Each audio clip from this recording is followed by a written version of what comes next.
Y ahora haciéndome cargo de lo que señaló Luis Silva y el señor Barrera, la verdad las cosas es que debo reconocer que los tonos son distintos.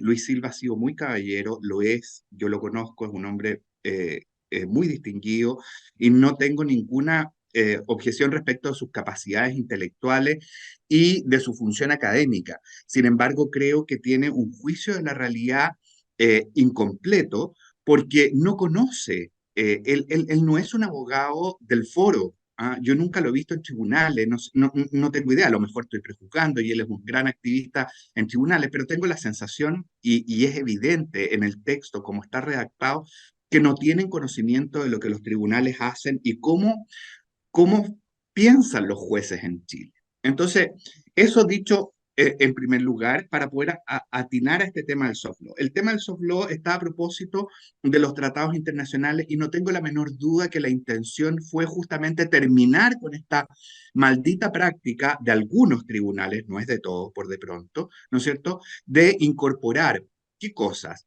Los instrumentos que son de inferior jerarquía de los tratados internacionales, que son millones, quiero decirte, Vanessa, que están miles de comités de acción, plataformas de acción, comités internos de Naciones Unidas o de la OEA, organismos internacionales de menor jerarquía que resuelven con mérito en sus propios órganos la interpretación que ellos le dan a los tratados. Voy a poner un ejemplo. Por ejemplo, el tratado sobre igualdad, que hay, nosotros suscribimos el tratado de la CEDAW, que establece una obligación de tratar de igual manera a hombres y mujeres. Si uno lee ese tratado es bastante compatible en los términos de el principio de igualdad ante la ley. No hay igualdad sustantiva en ella en general. ¿Ah? ¿Por qué? Porque es un tratado que fue suscrito allá antes de la década de los 90. ¿Ah? Sin embargo, el comité de la CEDAW, que es un grupo de personas muy radicalizadas en el feminismo radical, que están en Naciones Unidas, en sede de Nueva York, tienen un tratado especial y ellos han interpretado el tratado y sacado muchas normas. Esas normas son el soft law. Entonces, ellos le dan fuerza obligatoria a la manera como entienden el tratado bajo el principio de la igualdad sustantiva. Pues bien, eh, no en ese tema, pero en muchos otros temas, nuestros tribunales en muchas oportunidades han tomado esa interpretación y la han hecho suya. ¿Para qué? Para los efectos de hacer una aplicación en un caso concreto en el que tienen conocimiento. Y eso nosotros, los abogados del foro, hemos advertido que es una práctica ilegítima que se llama control de convencionalidad. ¿En qué consiste el control de convencionalidad? En imponer nuestro derecho interno y hacerlo como un muro hacia todo eso que no sea tratado.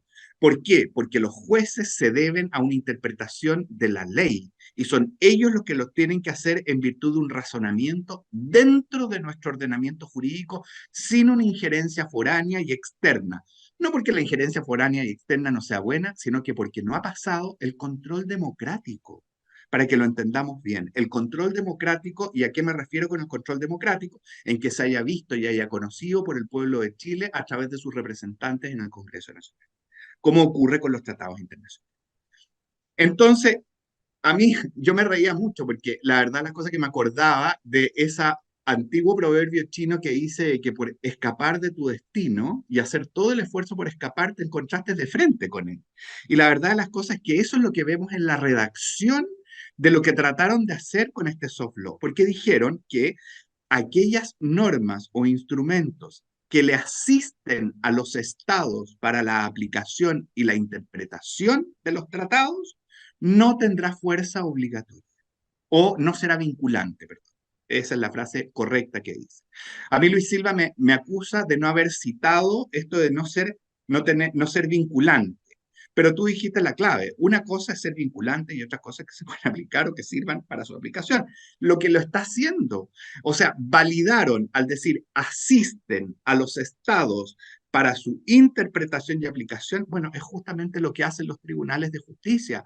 La función jurisdiccional de juzgar y hacer ejecutar los juzgados consiste en un razonamiento previo de interpretar y de aplicar la norma jurídica que deben aplicar finalmente.